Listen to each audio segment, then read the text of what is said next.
तो जब अयोध्या में राम मंदिर का जब अनाउंसमेंट हुआ था कि भाई अभी यहाँ पे काम चालू हो गया और इतने समय में बनके रेडी हो जाएगा, उस समय पे जो रियल इन्वेस्टर्स जो होते हैं जिनको, वो तो उसी समय चले गए होंगे। अभी अभी जस्ट कुछ न्यूज में ऐसे चल रहा था कि अमिताभ बच्चन जी ने कुछ अयोध्या में कुछ कुछ इतने इतने एकड़ जगह ली थी। प्रॉपर्टी खरीदने में चैलेंज क्या आते हैं, काफी बार क्या होता है आप एक्सपेंसिव प्रॉपर्टी खरीद लेते हो, आप खरीद तो लेते हो, बेच नहीं पाते हो। मुझे ऐसा लगता है कि मैं रहता हूँ यहाँ पर, लेकिन वो दूर के कोई गांव में जाके मुझे इन्वेस्ट करना है, तो कैसे लैंड का कोई सिक्योरिटी मिले। किसी का ऐसा प्लान है कि मुझे आज इन्वेस्ट करके अपने फ्यूचर का घर वहां पे बनाना है, तो भी वो राइट जगह है इन्वेस्ट करने की। और किसी को अगर मल्टीपल रिटर्न कमाना है, मल्टीपल रिटर्न उसे पैसा बनाना है रियल एस्टेट से, तो आज वो one of the best opportunity वहां पे इन्वेस्टमेंट करने की।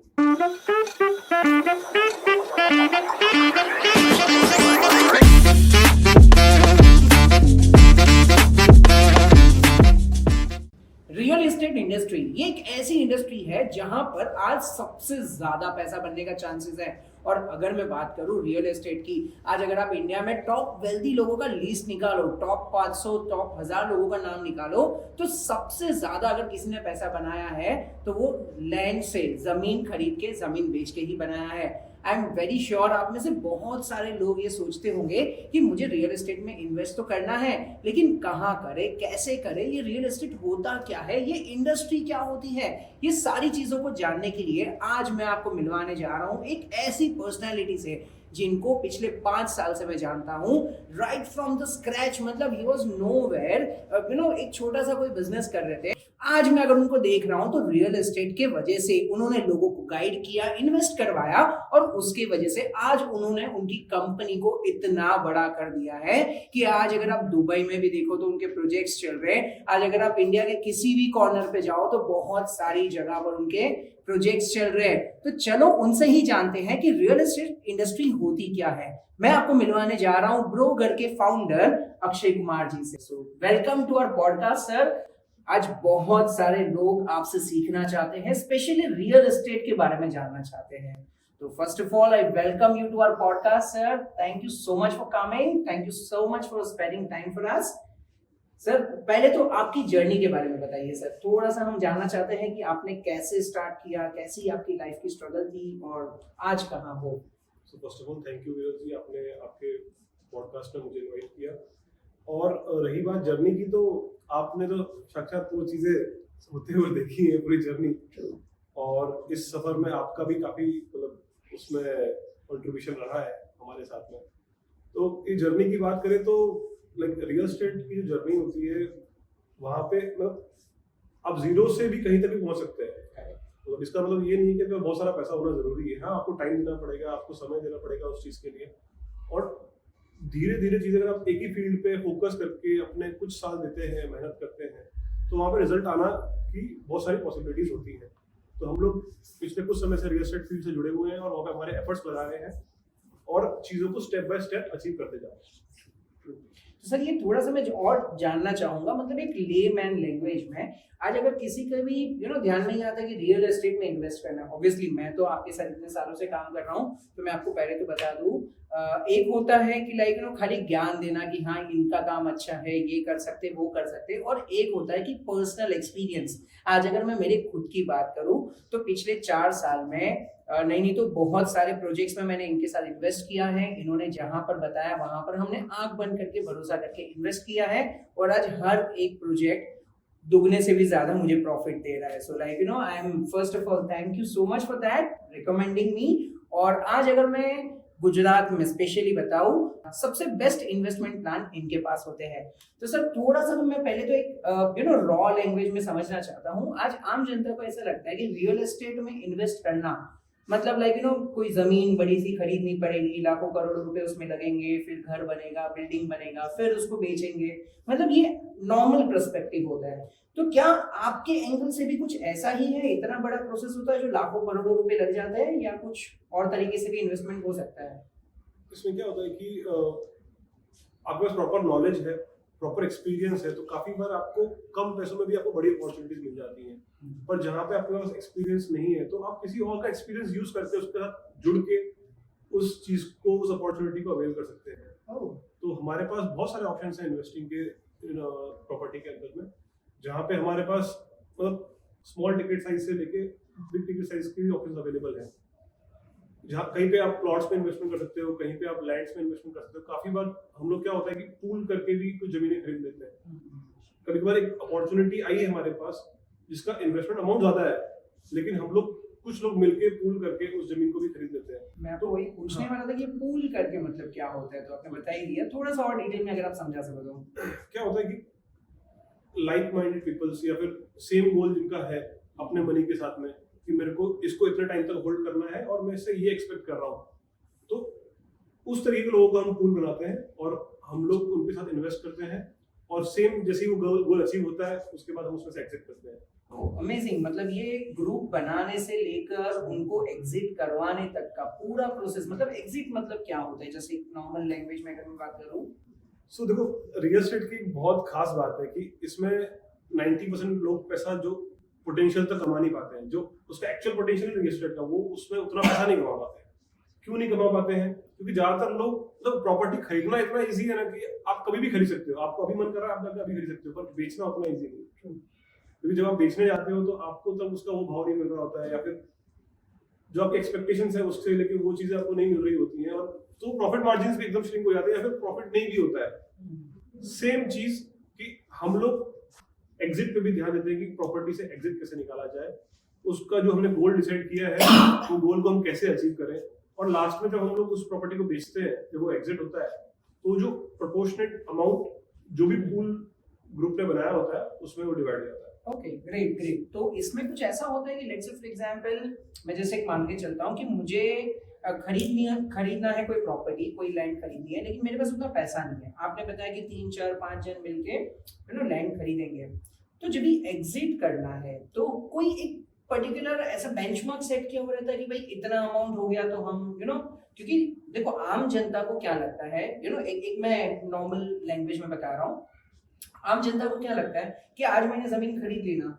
तो बस वो अभी एकदम सालों साल चलाएंगे और जब भी उसकी अच्छी वैल्यू आएगी तभी। तो ये अच्छी का कोई डेफिनेशन नहीं है। तो क्या आप इसी चीज को थोड़ा सा बता सकते हो, मतलब क्या हम जब ग्रुप बनाते हैं तो कोई ऐसा बेंचमार्क सेट करते हैं कि इतना गुना हो गया, या इतने टाइम के बाद जो वैल्यू आता होगा उससे? हाँ, वो ग्रुप में कुछ टर्म्स एंड कंडीशन डिसाइड होती है कि हम इसको 2 साल तक होल्ड करेंगे, 3 साल तक होल्ड करेंगे, या फिर हमारा प्रॉफिट मार्जिन इतना हो जाएगा, इतने टाइम्स हो जाएगा तब हम उसको बेचेंगे। तो वो एक मेरा लाइक माइंडेड पीपल और कॉमन गोल जो आपस में एक दूसरे को समझे और चीजों को अच्छे से एग्जीक्यूशन में हेल्प करे एक दूसरे को। तो जब हमें उस तरीके के लोग मिल जाते हैं और फिर जब हम इन्वेस्टमेंट करते हैं, और अभी तक का जो भी हमने इन्वेस्टमेंट किया हुआ है, तो वो अच्छा एक्सपीरियंस रहा है हमारा। सुपर सुपर, मतलब ये बहुत ही अच्छा सिस्टम सर आपने बना दिया ऑनेस्टली स्पीकिंग। मतलब हमारे जैसे लोग जिनके पास कभी लगेगा 2 लाख 5 लाख 10 लाख जैसी वैल्यू है, मतलब ज्यादा वैल्यू हम नहीं करना चाहते हैं, थोड़ा उतना ही अमाउंट करना चाहते हैं, तो उतने वैल्यू से भी हम इन्वेस्ट करके आई थिंक जो मार्केट का जो ग्रोथ है वो ग्रोथ को हम कैप्चर कर पाएंगे। This is really great concept. थोड़ा सा और डिटेल में जानना चाहूंगा सर कि यहाँ पर अगर इन्वेस्टमेंट करना ही है मुझे, तो वैसे अगर हम देखा जाए तो there are so many options in market, like मतलब मैं मार्केट में लगा दूं, म्यूचुअल फंड्स में लगा दूं, या तो गोल्ड में लगा दूं, या तो कुछ और चीज में कर दूं। लैंड में क्यों इन्वेस्ट करना ज्यादा चाहिए मुझे, अगर आप उसके बारे में कुछ बता सको। देखिए, लैंड एक लिमिटेड चीज है, अर्थ में एक लिमिटेड है, एक्स्ट्रा तो बन नहीं रही है लैंड, तो उसकी कमी होती जा रही है दिन ब दिन। जैसे जैसे पॉपुलेशन बढ़ रही है, डेवलपमेंट बढ़ रहा है, तो उसकी वैसे ही कमी होती जा रही है। सेकेंड चीज, उसको एक सेफ इन्वेस्टमेंट भी माना जाता है, क्योंकि आपने जमीन खरीदी है, आपके नाम पे प्रॉपर्टी हुई है, आपने प्रॉपर डॉक्यूमेंट्स चेक करवाए हैं और सारा एग्जीक्यूशन प्रॉपर हुआ है, तो वो सेफ इन्वेस्टमेंट भी कहा जाता है। और जैसे जैसे डेवलपमेंट चल रहा है, आप देख ही रहे हैं कि इंडिया कुछ ही टाइम में कितना ग्रो कर गया है। पिछले 10 सालों में 15 सालों में आपने देखा होगा जिस पेस में रोड्स बन रहे हैं, जिस पेस में एयरपोर्ट्स बन रहे हैं, जिस पेस में सिटीज डेवलप हो रहे हैं, इंडिया बहुत स्पीड से ग्रो कर रहा है। तो नेक्स्ट 15 इयर्स इंडिया के हैं ऐसा बोला जाता है, और आने वाले कई सालों तक इंडिया बहुत ही अच्छा परफॉर्म करने वाला है। तो आपके पास इस देश के अंदर में जमीन का कहीं भी टुकड़ा होगा, डेफिनेटली वो ग्रो करेगा, चाहे वो किसी गाँव में हो, चाहे किसी शहर में हो। बस आपने उसे किस प्राइस पे खरीदा है और वहां पे क्या होने वाला है, उस पर सारी चीजें डिपेंड है कि आपका प्रॉफिट मार्जिन कितना होगा। प्रॉफिट हर जगह पे होगा। हाँ मतलब ये चीज़ तो है, ये वैल्यू कभी डेप्रिशिएट नहीं होगी। मतलब लोग कहते हैं, मेरे डैड मेरे दादाजी वगैरह भी जब भी हमें कहते थे कि इन्वेस्टमेंट करो तो ज़मीन में करो, क्योंकि ये चीज़ ऐसी है जब भी जो कभी डेप्रिशिएट नहीं होगी, बाकी एप्रिशिएट ही होगी। जैसे गोल्ड है, लेकिन रेट्स उसके मल्टीफोल्ड ज़्यादा होगा। एक चीज़ इसमें मेरा ये क्वेश्चन था कि जैसे आपने बताया कि लाइक वो एरिया में क्या होने वाला है, उसके ऊपर डिपेंड करता है। तो ये चीज हमें कैसे पता चलेगी? मतलब लाइक आज लेट्स से फॉर एग्जांपल अगर मैं अयोध्या की बात करूँ तो अयोध्या में कुछ अलग डेवलपमेंट चल रहा है, न्यूज वगैरह में बहुत आता है कि गुजरात वाइब्रेंट सिटी है, स्टेट है पूरा, यहाँ पर बहुत सारे अलग अलग एरियाज हैं, यहाँ पर अच्छा डेवलपमेंट आ रहा है। तो क्या पैरामीटर्स होते हैं जिससे मुझे पता चलेगा कि हाँ यार यहाँ पर इन्वेस्ट करना चाहिए? सो गवर्नमेंट अपने प्रोजेक्ट्स अनाउंस करती रहती है, प्लस आप अगर रियल एस्टेट के अंदर में जो रियल एस्टेट पे काम कर रहे हैं उनसे अगर आप पूछते रहेंगे कि क्या क्या डेवलपमेंट्स आ रहे हैं, तो वो भी आपको गाइड करते हैं। बाकी आप यूट्यूब का ज़माना है आज, तो यूट्यूब पे भी आप सर्च करेंगे तो आपको बहुत सारी इन्फॉर्मेशन मिल जाएंगी, करंट डेवलपमेंट, गवर्नमेंट के प्लान्स क्या है, सारी चीज़ों की। रही बात जैसे आपने बताया अयोध्या की, तो जब अयोध्या में राम मंदिर का जब अनाउंसमेंट हुआ था कि भाई अभी यहाँ पे काम चालू हो गया और इतने समय में बनके रेडी हो जाएगा, तो उस समय पे जो रियल इन्वेस्टर्स जो होते हैं, जिनका मतलब कि जो एक्चुअल प्रॉफिट बुक करते हैं, तो वो तो उसी समय चले गए होंगे। करेक्ट। जब ये कोर्ट का ऑर्डर वगैरह आया होगा तभी वो लोग वहां पे मूव हो गए होंगे और उन्होंने अपना इन्वेस्टमेंट कर दिया होगा। फिर काफी लोगों ने वेट किया होगा कि बन के रेडी जाएगा तब मैं तब इन्वेस्टमेंट करूंगा। तो जो इनिशियल इन्वेस्टर होगा ना, तो उसका तब एग्जिट का टाइम आता है, और जिनको प्रॉफिट कम कमाना होता है वो लोग तब इन्वेस्ट करते हैं क्योंकि उनको उस इन्वेस्टर को प्रॉफिट दिलवाना है। Correct correct correct. और वो सोचते हैं कि मैं इसे और लेके जाऊंगा, लेकिन वो फिर सस्टेन नहीं, मतलब उतना मल्टीफोल्ड नहीं होता है। अभी देखो फॉर एग्जांपल, अगर इनिशियल इन्वेस्टर ने 10 में एंट्री करी है तो ये अभी 50 में एंट्री करेंगे, ठीक है, और फिर उसके बाद में जब ये 50 में एंट्री करेंगे तो फिर और डेवलपमेंट हो जाएगा, होटल्स बन जाएंगे, बहुत सारा मतलब 5 स्टार होटल्स आ जाएंगी, रेस्टोरेंट्स आ जाएंगे, अलग अलग चीजें कंपनियां वहां पे आ चुकी होंगी, तब कोई बंदा 80 पे 90 पे एंटर करेगा। हाँ, खाली डिफरेंस मेरे ख्याल से इतना होगा कि वो 10 से 50 में आने में कम समय लगा, कम समय, अभी 2 साल में मान लो वो चीज हो गई है। हाँ। अब इसको वेट करना पड़ेगा 10 साल, और 10 साल बाद जो आएगा ना उसके पास ग्रोथ पोटेंशियल ही बचेगा नहीं। ट्रू। प्लस उसको कितना लंबा वेट करना पड़ेगा। Correct correct. अभी जस्ट कुछ न्यूज में ऐसे चल रहा था कि अमिताभ बच्चन जी ने कुछ अयोध्या में कुछ इतने एकड़ जगह ले ली, तो तभी मेरे मन में क्यूरियोसिटी था कि यार क्या बंदा है, मतलब कितना स्मार्ट इन्वेस्टमेंट किया उन्होंने। तो ऐसे और कौन से एवेन्यूज है? मतलब एक तो अयोध्या हो गया जो हमें दिख रहा है आज लाइक लोगों को, लेकिन क्या उससे भी अच्छे कोई ऑप्शंस अवेलेबल हैं? यस, आपने शायद धुलेरा स्मार्ट सिटी का नाम तो सुना ही होगा, और सुना कि आपने तो इन्वेस्टमेंट कर रखा भी है वहां। हाँ, सो धुलेरा स्मार्ट सिटी के अगर बारे में बात करें तो one of the best project हमारे पूरे कंट्री का, अभी पूरे वर्ल्ड की नजर उसके ऊपर है, वहां पे इन्वेस्टमेंट कर रहे हैं। और वो एक छोटा मोटा प्रोजेक्ट नहीं है, वो एक बहुत बड़ा प्रोजेक्ट है जो कि एक शहर जैसे मुंबई, दिल्ली, अहमदाबाद ऐसे बड़े शहर के तर्ज पे एक बड़ा शहर डेवलप हो रहा है। उसके साइज की अगर बात करें तो सिंगापुर कंट्री से भी उसका साइज बड़ा है। तो इतने बड़े लेवल पे प्रोजेक्ट बन रहा है, आज के प्राइस बहुत कम है, तो अगर आज से हम उस प्रोजेक्ट में जुड़ जाते हैं तो जैसे जैसे वो शहर डेवलप होगा, जैसे जैसे वहाँ पे चीज़ें फैसिलिटीज आएंगी, वैसे वैसे उसके रेट्स अप्रिशिएट भी होंगे और इन्वेस्टर को अच्छा रिटर्न भी मिलेगा। और मल्टी फोल्ड रिटर्न अभी भी पॉसिबल है। आपने आज से 10 साल पहले इन्वेस्ट किया होता तो और भी अच्छा मल्टीपल रिटर्न मिले होते, पर अभी भी वो पोटेंशियल बाकी है, क्योंकि इसको अभी जाना है सिंगापुर के रेट तक, दिल्ली के रेट तक, मुंबई के रेट तक। तो आज अभी भी 20-30 टाइम्स का रिटर्न अभी भी बाकी है, जो भी आने वाला है फ्यूचर में। तो राइट टाइम, मतलब अगले 30 सालों में ये सिटी पूरा बन के रेडी होगा 100%। तो आज सही समय है इन्वेस्ट करने का, ना कि 30 साल बाद। मुंबई में आज सही समय इन्वेस्टमेंट का नहीं है, आज आउटर मुंबई में इन्वेस्टमेंट करने का समय अगर देखा जाए तो। मुंबई में सही समय कब था? आज से 10 साल पहले, 20 साल पहले, 30 साल पहले, 40 साल पहले। जिसने 40 साल पहले इन्वेस्ट किया होगा सबसे ज्यादा पैसा उसने कमाया होगा। फिर 30 साल पहले जिसने किया होगा थोड़ा कम, पर उसने भी कमाया होगा। और जिसने आज किया है तो आज कहाँ पे जाकर रुकेगा वो रेट? तो उसकी भी एक लिमिटेशंस है। आपने देखा होगा कि जब चीजें पीक पे आती है तो फिर उसको नीचे भी आना पड़ता है। तो कहीं ना कहीं कभी ना कभी ये चीज इम्पैक्ट करेगा, रेट्स डाउन भी होंगे, मतलब उसकी एक लिमिटेशन होगी ऊपर बढ़ने की। तो अगर आप खुद के लिए लेते हैं तो आप कहीं पे भी ले सकते हो, महंगे से महंगी चीज ले सकते हो। तो अगर आप इन्वेस्टमेंट कर रहे हो तो आपको अपना दिमाग से इन्वेस्टमेंट करना चाहिए और पूरी रिसर्च के साथ में वहां पे होना चाहिए। सर एक नॉर्मल पर्सपेक्टिव एक अगेन मैं थोड़ा रॉ लैंग्वेज में पूछ रहा हूँ। बहुत सारे लोगों को ना सपने ये रहते हैं, मतलब जब मैंने भी अपना इन्वेस्टमेंट जर्नी चालू किया था तो मुझे घर से ये क्वेश्चन आया था, इसलिए मैं आपको पूछ रहा हूँ। लोग क्या बोलते हैं, जो भी रियल एस्टेट वाले मिलते हैं या डेवलपर्स मिलते हैं, वो लोग क्या बोलते हैं कि आप अभी पैसा डाल के रखो और फ्यूचर में आप वहां पर जाके घर बना के रहना। तो एक तो ये मेंटेलिटी होता है कि भाई फ्यूचर में मेरे लिए ले रहा हूँ, और एक ये होता है कि भाई आप मल्टीपल करने के माइंडसेट से ही इन्वेस्ट करो, मतलब इन्वेस्टमेंट कि आप इतना रुपया डाल रहे हो और इतने साल के बाद इतना मल्टीपल होने वाला है।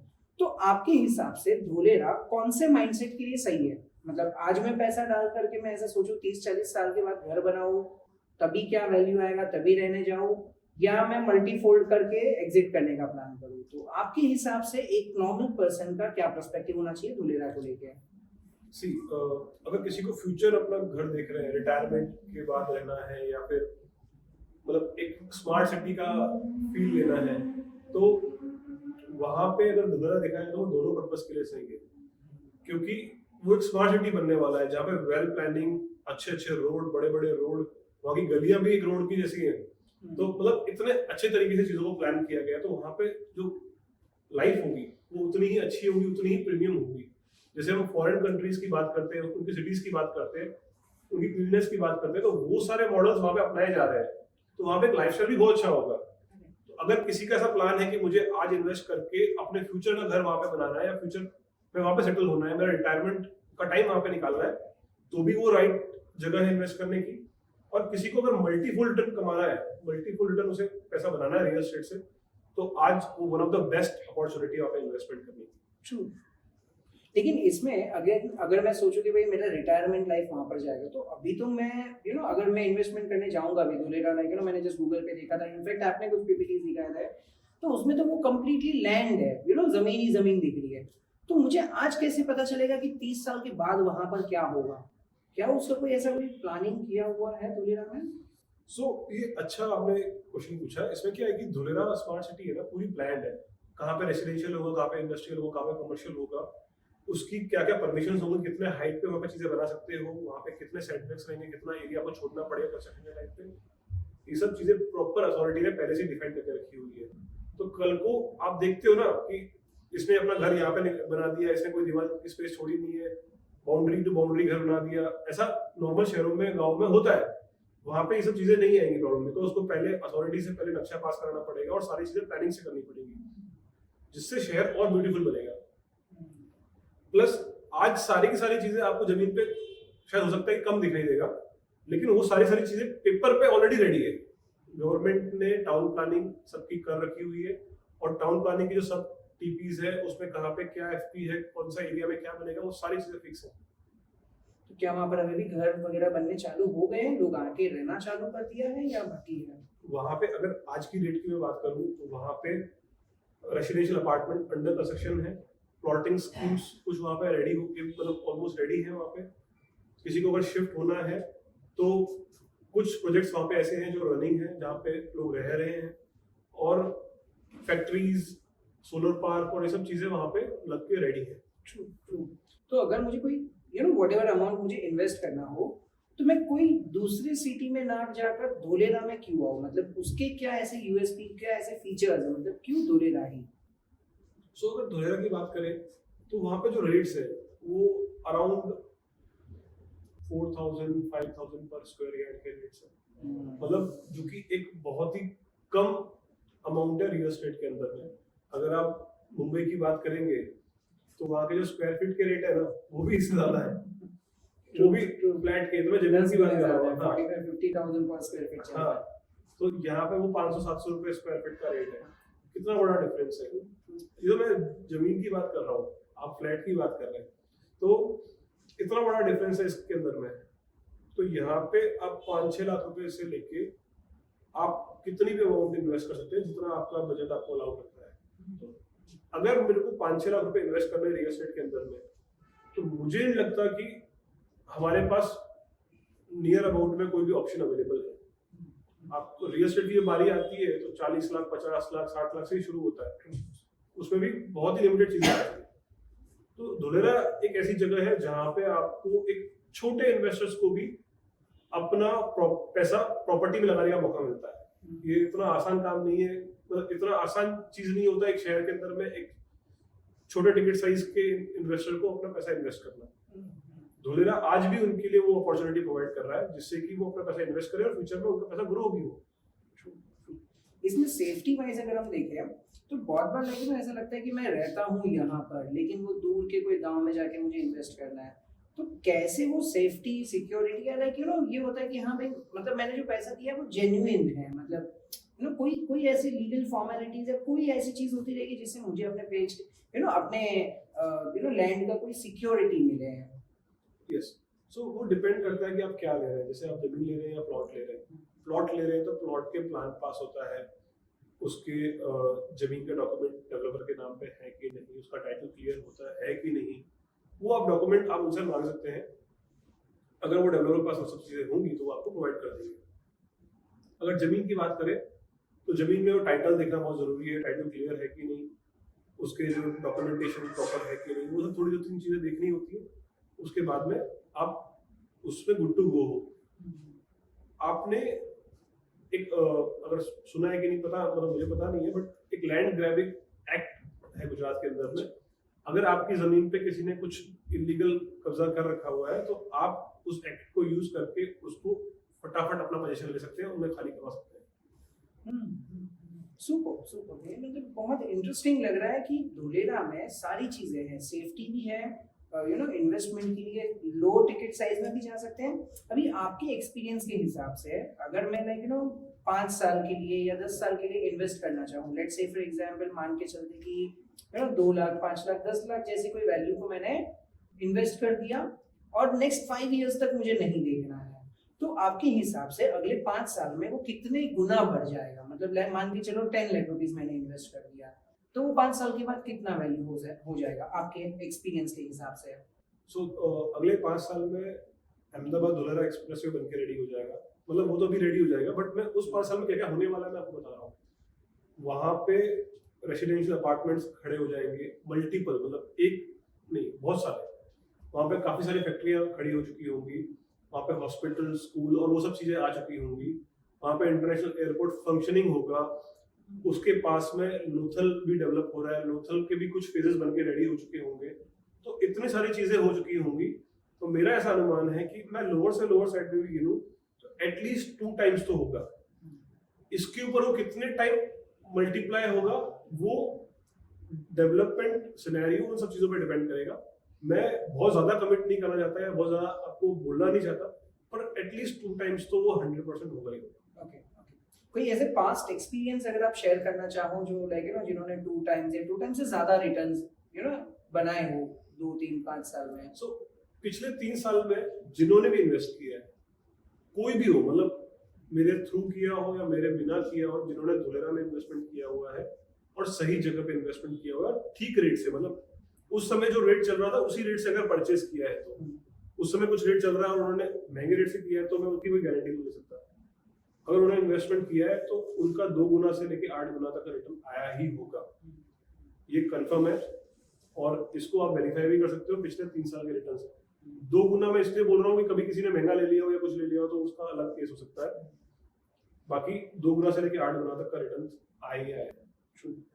तो अगर लेट्स से फॉर एग्जांपल किसी को भी अगर इन्वेस्ट करना हो तो क्या क्या पैरामीटर्स चेक करने चाहिए? जैसे आपने रेट बताया, तो रेट कैसे चेक कर सकते हैं? क्योंकि अगर मैं एज अ इन्वेस्टर हूँ तो मेरे पास तो एक ऑप्शन है कि मुझे ट्रस्ट करना है और क्या क्या पैरामीटर्स हैं जिससे मैं चेक कर सकूं कि हाँ मैं जो लैंड ले रहा हूँ वो सही जगह पर है? क्योंकि धुलेरा बोलने के लिए कीवर्ड है, लेकिन हो सकता है कि उसके आजू बाजू का गाँव और दूर का गाँव वी डोंट नो कि वो कितना बड़ा लैंडस्केप है। तो क्या क्या चीजें मुझे चेक करनी चाहिए बिफोर इन्वेस्टमेंट?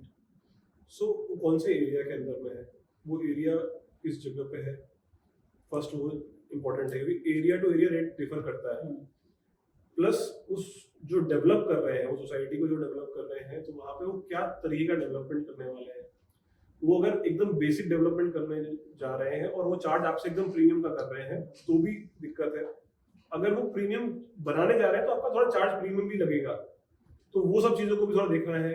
वो अपनी क्या बोलते हैं डेवलपमेंट के अंदर में क्या क्या प्रोवाइड कर रहे हैं, वाटर, इलेक्ट्रिसिटी, मतलब डिफरेंट डिफरेंट चीज़ें। इन सारी चीज़ों को अगर हम देखें और इनके डॉक्यूमेंट्स पूरे क्लियर है कि नहीं, सब चीज़ें रेडी है कि नहीं, कितने ज़्यादा डॉक्यूमेंटेशन क्लियर है, उन सब चीज़ों को मिला के रेट डिफाइन होता है। मतलब मैं जस्ट टू क्लैरिफाई, आप जब भी प्लॉट की बात करते हो, एक प्लॉट लिया, एक डेवलपर के पास से लिया, तो मैं वो पूरा लैंड नहीं ले रहा हूँ, मैं कोई एक डेवलपर के पास से वो लैंड का एक टुकड़ा ले रहा हूँ जो वो मुझे बना करके देगा। सुपर। अच्छा, वो क्या क्या चीजें बना करके देते हैं जनरली?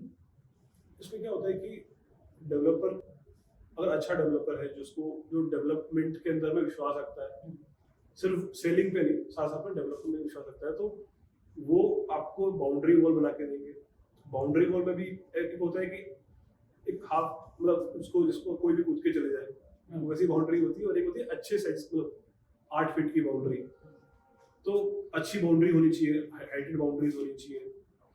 प्लस एक और चीज देखनी चाहिए कि वो जो सोसाइटी है वो रोड लेवल से, मतलब उसके लेवल पे है कि नहीं है। काफी बार क्या होता है कि लैंड फिलिंग का खर्चा बचाने के लिए डेवलपर लैंड फिलिंग नहीं करता है, तो वो रोड से जमीन नीचे रह जाती है, जब बारिश पड़ती है तो उसमें पानी भर जाता है। तो वो भी देखना चाहिए कि वो करवाने वाला है कि नहीं करवाने वाला। वो डेवलपर से उसका कमिटमेंट लेना चाहिए कि मेरे प्लॉट में लैंड फिलिंग होना चाहिए। तो ये भी एक फैक्टर है जिससे कॉस्ट डिफाइन होती है, क्योंकि लैंड फिलिंग भी अच्छी कॉस्ट पे आती है, तो उससे भी रेट प्लस माइनस होता है। प्लस आप इलेक्ट्रिसिटी प्रोवाइड करने वाले हैं कि नहीं, वाटर सप्लाई वहाँ पे रहेगा कि नहीं, वहाँ पे क्लब हाउस रहेगा कि नहीं, वहाँ पे गार्डन्स रहेंगे कि नहीं, तो ये सब चीज़ों को देखकर ही रेट फाइनल होता है। तो अगर सर मैं आज के डेट में देखूँ धुलेरा को, तो आपने जैसे बताया वहाँ पर रेसिडेंशियल प्लॉट्स बनना चालू हो गए हैं, ये डेवलपमेंट होना चालू हो गया है, लेकिन एक चीज मेरे मन में अभी भी सता रहा है कि लोग अभी वहाँ पर रहने जा क्यों रहे, क्योंकि अभी तो वहाँ पर स्कूल्स बनी नहीं है, कॉलेजेस बनी नहीं है, आई थिंक खेती बाड़ी का ही काम होता रहेगा शायद से। तो अभी का क्या स्टेटस है, मतलब अभी वहाँ पर क्या डेवलपमेंट हो चुका है? अभी वहाँ पे कंपनीज जो काम कर रही हैं, जो उसको डेवलप कर रही हैं, कुछ R&D वाली कंपनी है जो रिसर्च कर रही है वहाँ पे, कुछ डेवलपमेंट कर रही है वहाँ पे, कोई एयरपोर्ट बना रही है। आज हॉस्पिटल नहीं है पर हॉस्पिटल का टेंडर बाहर निकाला गया है, कल को टेंडर पास होगा तो जो उस पे जो काम करने वाले हैं या उसके जो एक्सपर्ट्स हैं वो भी वहाँ पे आके रहेंगे। तो इस तरह के लोग आज वहाँ पे रह रहे हैं, तो उनके लिए रहने के लिए वहाँ पे अकोमोडेशंस की प्लानिंग कर रहे हैं और हो भी रहे हैं वहाँ पे। प्लस मैंने आपसे बीच में ये बात की थी, वहाँ का जो लाइफ स्टाइल वो अच्छा होगा, बहुत ही मतलब ब्यूटीफुल होगा वहाँ पे, वो स्मार्ट सिटी। तो स्मार्ट सिटी जो कल्चर है वो, मतलब कि शहर में आपने देखा होगा कि इलेक्ट्रिसिटी वायर ऊपर से जाती हैं, तो यहाँ पे इस शहर के अंदर में सारी चीज़ें अंडरग्राउंड होंगी। आप देखते हैं कि बारिश के टाइम पे मुंबई, अहमदाबाद या कोई भी शहर ले लो, सब पानी में डूब जाता है। एक बार अच्छे से बारिश आई, पूरा रोड पे पानी हो जाता है। यहाँ पे सारी चीज़ों का प्रोविजन इस तरीके से किया गया है कि कभी भी ऐसी बारिश हो तो वो पानी इस तरीके से प्लान किया है कि वो रोड के साइड में कुछ ऐसे होल्स प्रोवाइड किए गए जैसे पानी टनल्स के थ्रू और रिवर फ्रंट पे चले जाए, मतलब उस तरीके से प्लान किया। सुपर। न्यूज़ में अभी आजकल बहुत धुलेरा के बारे में चल रहा था, मतलब लेकिन अभी भी वो वाइब्रेंट गुजरात का भी समिट गया, उसके पहले इन्वेस्टर समिट था, तो मैंने अंबानी को, अडानी को, बहुत सारे लोगों को सुना कि हम इतने करोड़ का इन्वेस्टमेंट कर रहे हैं। तो क्या ये पूरा धुलेरा के लिए जा रहा है या कोई और सिटी के लिए, कोई और प्रोजेक्ट के लिए है? सी वाइब्रेंट गुजरात पूरे गुजरात के लिए था, तो उनके जो अनाउंसमेंट्स थे वो सबके लिए थे, पर काफ़ी सारा इन्वेस्टमेंट धुलेरा के लिए भी था। टाटा जैसी कंपनियों ने वहाँ पे काफ़ी सारे बड़े अनाउंसमेंट किए हैं कि हम लोग सेमीकंडक्टर का वहाँ पे प्लांट लेके आ रहे हैं। सेमीकंडक्टर आज के दिन में पूरे वर्ल्ड का और खासकर इंडिया के अंदर में टॉप ऑफ द टॉपिक है वाली चीज़। वो आपको पता है, जैसे कोविड के बाद में चाइना को लेके पूरा वर्ल्ड नेगेटिव हुआ है, तो वहाँ से कंपनी शिफ्ट हो के अलग अलग जगहों पे शिफ्ट हो रही है, तो इंडिया उसके लिए एक बहुत बड़ा स्पॉट है।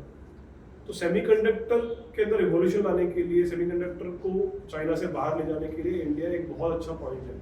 कंपनियां बहुत ही बुलिश है इस यहाँ पे इन्वेस्टमेंट करने के लिए। गवर्नमेंट ऑफ गुजरात ने अपनी 5 ईयर की सेमीकंडक्टर पॉलिसी अनाउंस करी है, जिसमें पूरा फोकस धोलेरा के अंदर में है, जिसमें धोलेरा का नाम सेमीकॉन सिटी का भी रखा गया है, सेमीकॉन सिटी। तो हाँ, तो वहाँ पे वेदांता, टाटा और अलग अलग कंपनियां वहाँ पे अपना सेमीकंडक्टर का प्लांट डालेंगी और वहाँ पे उसको सेमीकॉन सिटी का शेप देंगे। इसके अलावा सेमीकंडक्टर एक इंडस्ट्री हो गया, जहाँ एक सेक्टर हो गया जहाँ पे वो लोग काम कर रहे हैं। स्पेस टेक्नोलॉजी के ऊपर में भी वहाँ पे काम होगा। फिर रिन्यूएबल एनर्जी, सोलर पार्क की जैसे मैंने बात करी थी, तो उसका भी काम होगा। तो मेजर फोकस किया जा रहा है सेमीकंडक्टर पे, स्पेस पे और रिन्यूएबल एनर्जीज पे। और ये इतना सारा एम्प्लॉयमेंट लेके आएंगे धोलेरा के अंदर में कि अगले 20 से 30 साल में करीब 20 लाख लोगों को वहाँ बसाने का प्लान। सुपर। और मेरे ख्याल से धोलेरा के बारे में जब मैंने इन्वेस्टमेंट करना चालू किया था आपके पास, तभी मैंने कुछ गूगल पे सर्च किया था, तो आया था कि मोदी जी का ड्रीम सिटी है ये। वो चीज़ तो मतलब अगर उन्होंने, प्रधानमंत्री जी ने अगर एक बार सोच लिया तो ऑब्वियसली वहाँ पर ये सबसे बेस्ट ऑप्शन ही बनेगा। यस, तो जैसे अपना ड्रीम प्रोजेक्ट, तो गिफ्ट सिटी का आपने नाम सुना होगा। गिफ्ट सिटी और धोलेरा स्मार्ट सिटी दोनों करीब एक समय पे अनाउंस किए गए थे। तो ये फिनटेक सिटी था गिफ्ट सिटी, और धोलेरा एक प्रॉपर एक बड़े स्केल का सिटी था। तो मतलब एक इंडस्ट्रियल सिटी का भी नाम दिया जाता है इसको। आज की डेट में गिफ्ट सिटी ने अपना शेप ले लिया है और उसके प्राइस अहमदाबाद से भी ज़्यादा हो गए हैं। हाँ, देखा। तो गिफ्ट सिटी का साइज छोटा था, तो इसलिए जल्दी बनके रेडी हो गया। धोलेरा एक बड़ा स्केल का प्रोजेक्ट है और मैं बोला अगले 30 साल बनके रेडी होगा।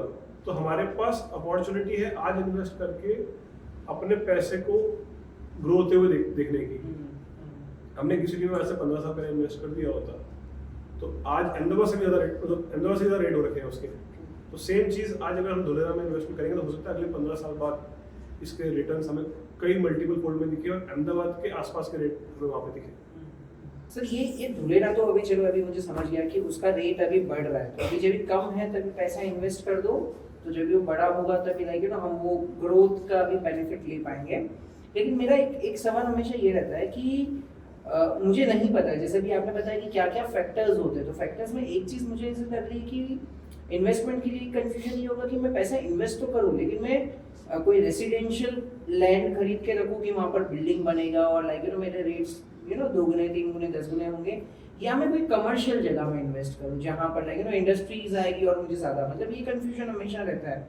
तो आपका क्या एक्सपीरियंस है इसमें कि कमर्शियल प्रॉपर्टीज हमेशा मतलब ज़्यादा प्रॉफिटेबल होती है कंपैरेटिवली रेसिडेंशियल से, और उसकी परमिशंस भी अलग तरीके की होती हैं, वहाँ पर बिजनेस कर सकते हैं।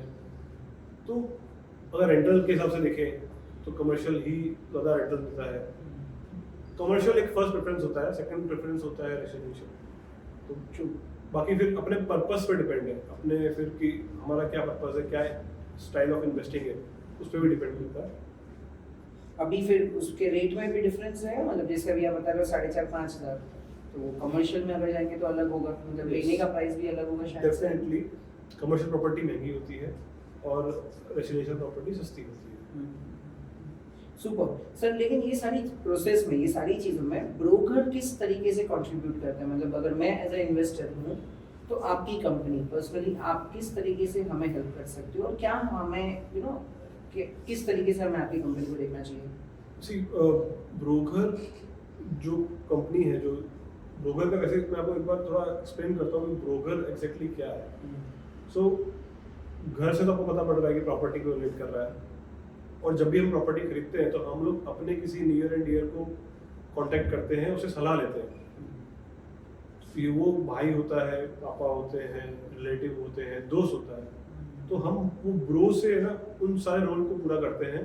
प्रॉपर्टी खरीदने में चैलेंज क्या आते हैं, काफ़ी बार क्या होता है, आप एक्सपेंसिव प्रॉपर्टी खरीद लेते हो, आप खरीद तो लेते हो, बेच नहीं पाते हो, तो उन सब के सॉल्यूशंस हम आपको प्रोवाइड करते हैं, जहाँ पे आपको रीजनेबल रेट पे आपको प्रॉपर्टी मिलती है। अगर आपने 1 साल बाद का प्राइस आज पे कर दिया है तो आपका 1 साल तक कोई भी रिटर्न आपको नहीं मिलने वाला है। तो वैसी सब चीज़ें ना हो, आप अच्छे प्राइस पे एंट्री करें, उन सब का हम ध्यान रखते हैं। प्लस आपने हमसे लिया है तो हम आपको रीसेल करने में भी हेल्प करते हैं। तो इस तरीके से ब्रोकर काफ़ी सारे इन्वेस्टर्स को मतलब उनके गोल अचीव करने में हेल्प कर रहा है। जिसमें मैं भी एक हूँ। हाँ डेफिनेटली सर।